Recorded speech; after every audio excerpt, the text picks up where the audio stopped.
জালিয়াতির অভিযোগ ঘিরে রাজনৈতিক চাপানুতোর এখন তীব্র। কংগ্রেস নেতা রাহুল গান্ধীর অভিযোগের পর এবার বিরোধী জোট ইন্ডিয়া সংসদে মুখ্য নির্বাচন কমিশনার গণেশ কুমারের বিরুদ্ধে ইমপিচমেন্ট নোটিশ আনার কথা ভাবছে। ঘটনার সূত্রপাত একটি সাংবাদিক বৈঠককে কেন্দ্র করে। অগস্টের শুরুতে লোকসভায় বিরোধী দলনেতা রাহুল গান্ধী অভিযোগ করেন, নরেন্দ্র মোদী ভোট চুরি করে জিতে প্রধানমন্ত্রী হয়েছেন।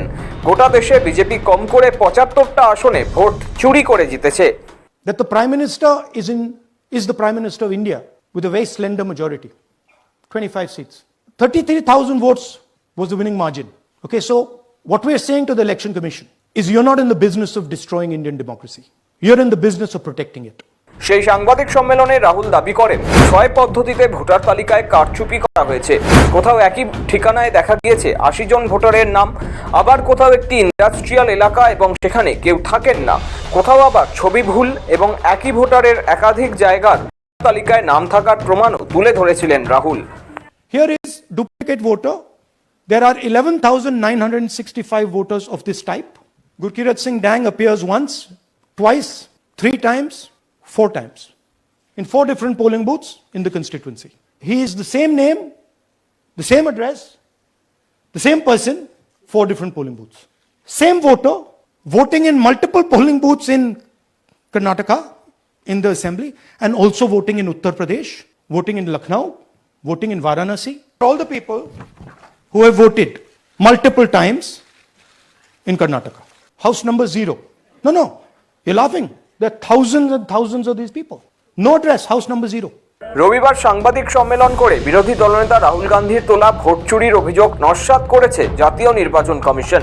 পাশাপাশি রাহুলকে সরাসরি আক্রমণ শানিয়েছেন মুখ্য নির্বাচন কমিশনার গণেশ কুমার। वोट चोरी जैसे गलत शब्दों का इस्तेमाल करके जनता को गुमराह करने का असफल प्रयास किया जाए तो यह भारत के संविधान का अपमान नहीं तो और क्या है। रखी गई, उनके ऊपर आरोप लगाए गए, उनका इस्तेमाल किया गया। क्या अपनी माताओं, बहुओं, बेटियों सहित किसी भी मतदाता की सीसीटीवी वीडियो चुनाव आयोग को साझा करनी चाहिए क्या?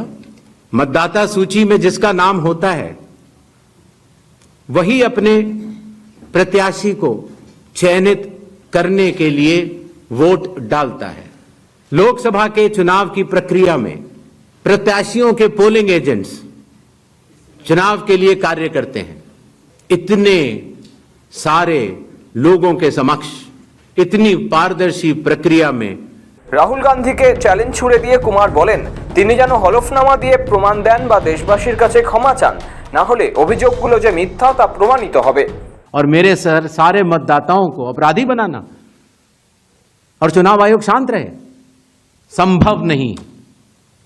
हलफनामा देना होगा या देश से माफी मांगनी होगी, तीसरा विकल्प नहीं है।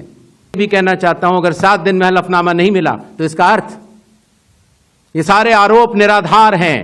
इसके ऊपर जो भी इस बात को बोल रहा है उसको माफी मांगनी चाहिए। যদিও পাল্টা দিতে ছাড়েনি কংগ্রেসও, সরব হয়েছেন রাহুল গান্ধী, পবন খেরারা।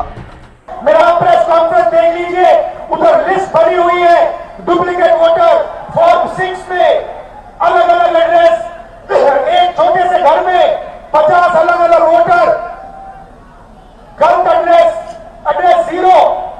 हमने 1 लाख ऐसे वोटर देश को दिखा दिए। और इलेक्शन कमीशन क्या कहता है? इलेक्शन कमीशन मुझे कहता है आप एफिडेविट दीजिए, मुझसे एफिडेविट मांगता है, मगर जब अनुराग ठाकुर वही बात कहता है जो मैं कह रहा हूं, उससे एफिडेविट नहीं मांगता है। मोदी जी, अमित शाह जी और इलेक्शन कमीशन के लोग ये समझ लो, ना मैं आपसे डरता हूं, ना तेजस्वी यादव, ना बिहार। एसआईआर पे हमने कई सवाल पूछे, कई शंकाएं जाहिर की, यहां तक कि सर्वोच्च न्यायालय को हस्तक्षेप करना पड़ा दुरुस्त करने के लिए। आप वहां भी लड़ते रहे, ये नहीं करूंगा, लेकिन करना पड़ा। कुछ लोगों को आपने मरा हुआ घोषित कर दिया, वो राहुल जी के साथ चाय पी रहे हैं, तब भी आपको शर्म नहीं आई।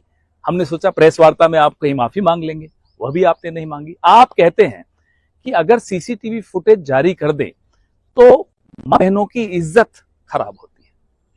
किस तरह की बहन, किस तरह की आर्गुमेंट दे रहे हैं आप? सीसीटीवी फुटेज डिलीट करने से चुनाव आयुक्त की, चुनाव आयोग की, लोकतंत्र की, चुनाव की इज्जत खराब कर रहे हैं आप। এবার রাহুল গান্ধীর পাশে দাঁড়িয়েছে বিরোধী শিবির। জানা গিয়েছে প্রধান নির্বাচন কমিশনার জ্ঞানেশ কুমারের বিরুদ্ধে ইমপিচমেন্ট প্রস্তাব আনার কথা ভাবছে বিরোধী ইন্ডিয়া জোট।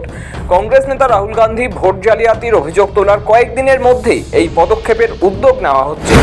সংবিধানের 324-এর 5 অনুচ্ছেদ বলছে প্রধান নির্বাচন কমিশনারকে সরানো যায় সুপ্রিম কোর্টের বিচারপতিদের মতো একই প্রক্রিয়ায়, অর্থাৎ সংসদে ইমপিচমেন্ট প্রস্তাব পাশ করাতে হয়।